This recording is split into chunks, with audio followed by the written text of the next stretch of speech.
अल्लाह वाली बाजी, खुदा के लिए हमारे लिए दुआ करें। ये मेरी बेटी है, इसका रिश्ता नहीं हो रहा। 6 साल से मैं खबर हो रही हूँ, जो भी देखने के लिए आता है खामोशी से चला जाता है। वो औरत रो रही थी और रोकर इल्तिजा कर रही थी। मुझे वो आवाज जानी पहचानी सी लगी। मैं पूरे हिजाब में थी, मैंने जाली वाला बुर्का पहन रखा था। जब वो आवाज मेरे कानों से टकराई तो मैंने सर उठाकर उसे देखा था। मेरी आंखें हैरत और तकलीफ से भर गई थी। सच कहते हैं कि मकाफाते अमल है। सच कहते हैं कि अल्लाह की रस्सी अल्लाह दराज करता है, फिर एकदम से खींच भी लेता है। वो औरत कोई और नहीं थी बल्कि मेरी अपनी मेरे अब्बा की छोटी सी दुकान थी और वो दिल के मरीज थे। एक दिन उनकी दुकान में किसी से बहस हो गई और उन्हें दिल का अटैक आ गया था और अब्बा अल्लाह को प्यारे हो गए थे। मेरा एक छोटा सा भाई था, वो अक्सर बीमार रहता था। हम अपनी चचा चची के साथ रहते थे। चची की भी एक ही बेटी थी, बहुत ज्यादा नखरा था उसमें। अब्बा के मरने के बाद चची का रवैया हमसे बहुत बदल गया था। अम्मा से भी वो बहुत बुरे तरीके से पेश आती थी, क्योंकि अब्बा की दुकान भी अब चाचू ही संभालते थे और हम लोग सिर्फ उनके रहमो करम पर थे। मेरे भाई का इलाज चल रहा था, उसके दोनों गुर्दे खराब थे, वो बस दवाओं के सहारे ही जिंदा था। एक दिन अम्मा ने चाचू से कुछ पैसे मांगे ताकि वो दुआ ले आए, तो चाचू पहले गुस्से में बोले कि मरने दो इसे, इसकी दवा इसको देने का अब कोई फायदा नहीं रहा। पैसे बचा कर रखो, इन्हीं पैसों से बेचने का जहेज बनाओ। कल को तुम्हें इसकी शादी करनी है। दोनों गुर्दे तो उसके खराब हैं, आखिर कब तक जिएगा। भाभी, अब इसकी दुआ लेना छोड़ दो। बस दुआ करो कि अल्लाह इसकी तकलीफ खत्म कर दे, अल्लाह इसकी तकलीफ को आसान करे। चाचू यूं कहकर चले गए थे और अम्मा को एक पैसा भी नहीं दिया था। जितना भी बीमार था, आखिर को वो मेरा भाई था, मैं उसे ऐसे नहीं छोड़ सकती थी। मेरी माँ की औलाद था। एक माँ अपने बेटे को किस तरह तड़पते हुए छोड़ देती। अम्मा ने अब्बा की दी हुई निशानी अंगूठी को बेचने का फैसला कर लिया था। वो अंगूठी लेकर रिक्शे में जा रही थी कि अचानक से उनका हादसा हो गया और वो मौका पर ही जाँ भाग हो गई थी। अस्पताल जाने की भी नौबत नहीं आई थी। इस भरी दुनिया में मैं अकेली रह गई थी। मैंने ये सदमा दिल पर लगा लिया था। 1 महीना तो मुझे किसी चीज का होश नहीं था।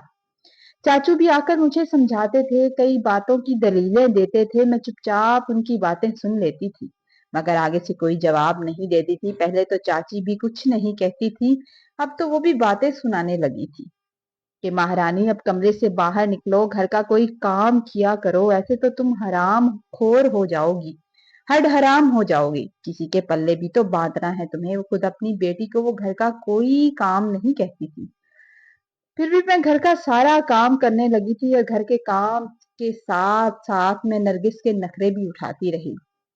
फिर मेरी बनी हुई हर चीज में नुक्स निकालना जैसे उसका फर्ज बन गया था।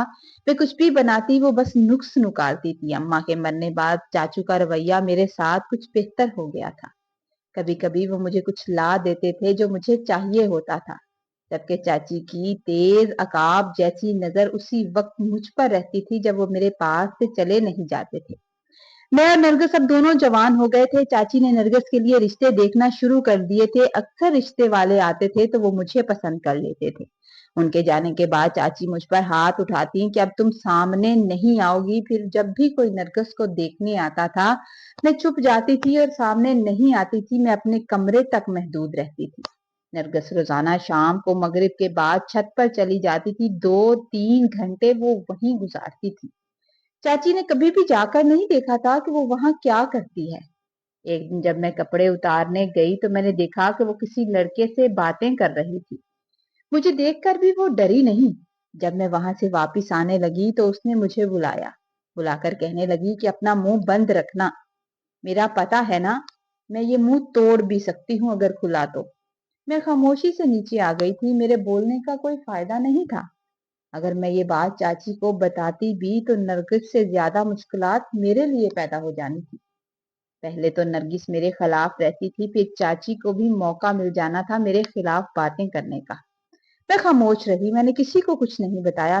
बस खामोशी से मैं अपना काम करती थी और अपने कमरे में चली जाती थी।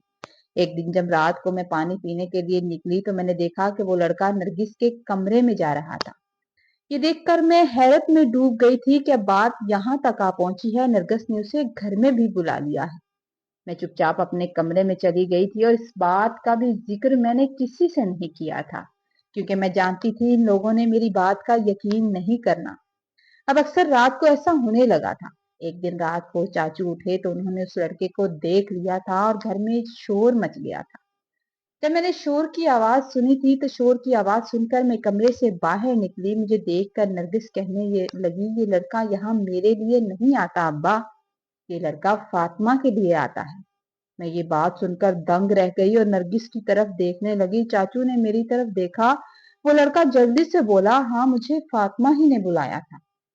ये मेरी दोस्त है और अक्सर मुझे अपने पास घर में बुलाती है। चाचू आग बगोला हो गए थे और मेरी तरफ गुस्से से देखने लगे। फिर वो आगे बढ़े और लड़के की तरफ बढ़े ताकि उसे मार सकें, मगर वो दौड़ लगा गया था और जल्दी से दीवार फैलाकर चला गया था।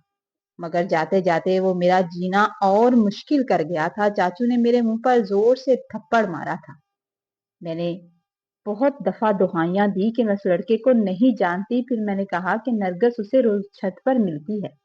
तो चाची भी मुझे मारने लगी कि अब तुम अपने किए का इल्जाम मेरी बेटी पर मत लगाओ। निकलो इस घर से, मैं तुम्हें अब यहाँ बर्दाश्त नहीं कर सकती। उसे तो जैसे मौका चाहिए था कि वो मुझे घर से निकाल सकती। वो मुझे धक्के देकर घर से निकालने लगी। रात के 2 बज चुके थे। उस वक्त मैं कहाँ जाती। मैं बेसहारा दरवाजे के पास खड़ी थी। कितनी देर मैं दरवाजे के पास खड़ी थी कि शायद चचा को रहम आ जाए। मैं दरवाजा बजाती रही कि शायद चाची को मुझ पर रहम आ जाए और वो दरवाजा खोल दे और मुझे घर बुला ले, मगर ऐसा नहीं हुआ था। थोड़ी देर के बाद दूर से मुझे 2 लड़के आते दिखाई दिए। वो शायद नशे में लग रहे थे। मैं उन्हें देखकर डर गई थी और तेजी से चलना शुरू कर दिया। चलते चलते मुझे एक मस्जिद नजर आई थी और मैं उस मस्जिद में चली गई। मस्जिद के दरवाजे के साथ एक कोने में छुपकर बैठ गई थी। वहां कुछ मेजें पड़ी हुई थी जिनके पीछे मैं छुप गई थी ताकि किसी को बैठे हुए नजर ना आऊं। वो रात ऐसे तैसे गुजर गई थी। सुबह होते ही मैं पैदल चल पड़ी। मुझे नहीं पता था कि मैं कहाँ जा रही हूँ। मैं बस चलती ही जा रही थी। एक बार दिल ने चाहा वापस जाऊं, शायद चाची मुझे घर पे रख ले, शायद वो लोग मुझे कबूल कर ले। मगर फिर एक बार दिल ने कहा कि नहीं, पहले मैं वहां कौन सा इज्जत से रहती थी। फिर मैं खामोशी से चलती रही। चलते चलते एक दरबार आ गया था। कुछ लोगों के लिए दरबार मन्नतें मांगने की जगह होती है और हम जैसे बेसहारा लोगों के लिए दरबार सहारा बन जाता है। मैं दरबार की एक जानिब बैठ गई। वहां लंगर चल रहा था। मैंने भी खाना खाया। चलते चलते मेरे पांव सूज गए थे। मैं एक कोने में बैठकर रो बैठी और अल्लाह और अपनी माँ बाप को याद करने लगी। फिर मैं सजदे में गिर गई। अल्लाह से माफी मांगी कि मेरे अल्लाह, अगर मुझसे कोई गुनाह हुआ है तो मुझे माफ कर दे, मेरी मुश्किलात को आसान कर दे, मेरी मुश्किलात खत्म कर दे। मैं कहाँ जाऊं, तेरे सिवा मेरा कोई आसरा नहीं है। रो रो कर मैं माफी मांग रही थी, अल्लाह से दुआ कर रही थी कि किसी ने आकर मेरे कंधे पर हाथ रखा। मैंने उठकर देखा तो वो एक बुजुर्ग थे। कहने लगे, बेटा, जब अल्लाह किसी को बड़ा मकाम देता है तो उसे मुश्किलात से दो चार कर देता है ताकि वो असल सोना बने। मेरा खुदा तुम्हारी जरूर सुनेगा। उनकी इस बात ने मुझे बहुत आसरा दिया। मैंने दरबार को अपना ठिकाना बना लिया। दिन रात अल्लाह की इबादत में मसरूफ रहने लगी और हिजाबी हो गई, अल्लाह के करीब हो गई। एक दिन एक औरत आई और मुझसे कहने लगी, मेरे लिए दुआ करो काजी, मैं बहुत बीमार हूँ। मैंने उसके लिए दुआ कर दी थी। 3 दिन के बाद अल्लाह ने उसे सेहत दे दी तो वो बहुत खुश हुई। वो आई और लोग मुझे अब अल्लाह वाली बाजी कहने लगी थी। मेरे पास लोग दुआ के लिए आने लगे थे। 5 साल के बाद मेरी चाची मेरे सामने बैठी थी। खुद भी कुछ बीमार लग रही थी। चेहरे पर अजीब सी झुर्रियां थी और नरगिस की भी हालत कुछ अच्छी नहीं लग रही थी। चाची रो रही थी मगर मुझसे दुआ कुराने को कह रही थी। एक लम्हे के लिए दिल ने चाहा कि मैं हिजाब उतार कर उसे बताऊं कि मैं कौन हूँ, जिसे तुमने जिल्लत देकर घर से निकाला था। आज अल्लाह ने उसे इतनी इज्जत दे दी है कि तुम उससे दुआ के लिए इल्तिजा कर रही हो। मैं अल्लाह के इंसाफ पर शुक्र गुजार थी। मैंने आसमान की तरफ देखा और मेरी आंखों से आंसू बह रहे थे। वो आंसू शुक्राने के थे। दिल में सोचा कि माफ कर दिया जाए। अगर ये मुझे घर से ना निकालती तो मैं अपने रब के इतने करीब कैसे होती। चाची से पूछा, क्या तुमने कभी किसी का दिल दुखाया है? याद करो, तुमने किसी के साथ ज्यादती तो नहीं की, किसी के बेटी के साथ बुरा तो नहीं किया, एक लम्हे के लिए वो चुप हो गई, खामोश हो गई, फिर बोली, हमने किसी के साथ कुछ गलत नहीं किया। वो आज भी वैसी ही थी, अपने गुनाह दूसरों पर लगाने वाली। मैंने कहा, अगर तुमने किसी के साथ कुछ किया भी है तो जाओ, मेरे अल्लाह ने तुम्हें माफ किया। जाओ, तुम्हारी बेटी का रिश्ता किसी अच्छी जगह पर हो जाएगा। मेरी बात सुनकर चली गई थी और कुछ दिनों के बाद वो दोबारा आई थी। तब वो बहुत खुश लग रही थी, मेरे हाथ चूमने लगी, कहने लगी, बाजी आप बहुत अल्लाह वाली है, मेरी बेटी का रिश्ता अच्छी जगह हो गया है। लोग आपके बारे में सच कहते थे। वो बार बार मेरे हाथ चूम रही थी और मुझे दुआएं दे रही थी। मेरी नजर आसमान पर थी। मैं अपने मालिक का दिल से शुक्र अदा कर रही थी कि उसने मुझे इतनी इज्जत दी। मेरी कहानी अगर आपको अच्छी लगे तो लाइक जरूर कीजिएगा और एक प्यारा सा कमेंट छोड़ कर जाइएगा। यह आपकी तरफ से हमारे लिए एक तोहफा होता है।